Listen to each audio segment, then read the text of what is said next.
Le jeune attaquant brésilien a été expulsé dans les dernières minutes de la rencontre suite à une altercation avec le portier du Valence CF, Stol Dimitrievski.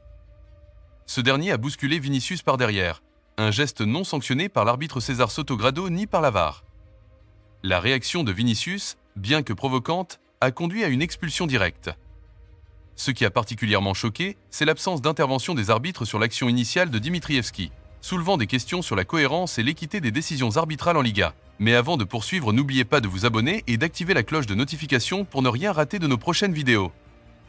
Initialement, certains médias spéculaient sur une suspension allant jusqu'à 12 matchs pour une conduite violente. Cependant, le comité de discipline a finalement jugé que l'infraction relevait de l'article 130 du code disciplinaire, ce qui s'est traduit par une suspension de seulement 2 matchs. Vinicius manquera donc les rencontres contre Las Palmas et Valladolid, mais sera disponible pour la Supercoupe d'Espagne, une compétition cruciale pour le Real Madrid. Du côté madrilène, cette décision est perçue comme un soulagement relatif. Certes, perdre Vinicius même pour 2 matchs reste une perte, mais l'assurance de sa présence lors des prochaines échéances importantes apaise les esprits. Cependant, tout le monde ne partage pas cet avis.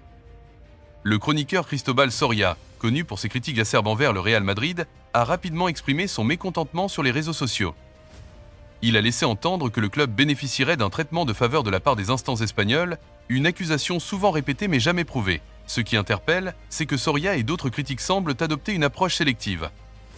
Par exemple, il garde le silence sur des affaires comme celle du ICA Negreira ou encore sur la possibilité que le Conseil supérieur des sports, CSD, accorde une mesure exceptionnelle permettant à Dani Olmo de jouer la finale de la Supercoupe d'Espagne.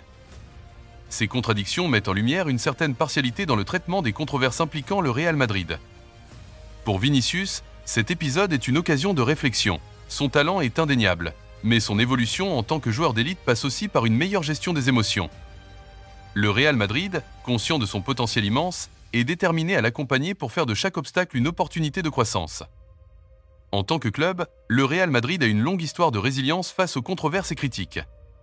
Les défis, qu'ils soient sportifs ou institutionnels, n'ont jamais freiné leur quête de succès. Cette affaire ne fait pas exception. Avec cette suspension de 2 matchs, Vinicius Junior et le Real Madrid se retrouvent à un tournant important. Ce petit contretemps ne devrait pas affecter la dynamique d'une équipe habituée à surmonter les obstacles pour triompher. Pour les supporters, la présence de Vinicius lors de la Supercoupe est une promesse de moments excitants à venir. Dites-nous ce que vous pensez de cette décision et de son impact sur le Real Madrid dans les commentaires.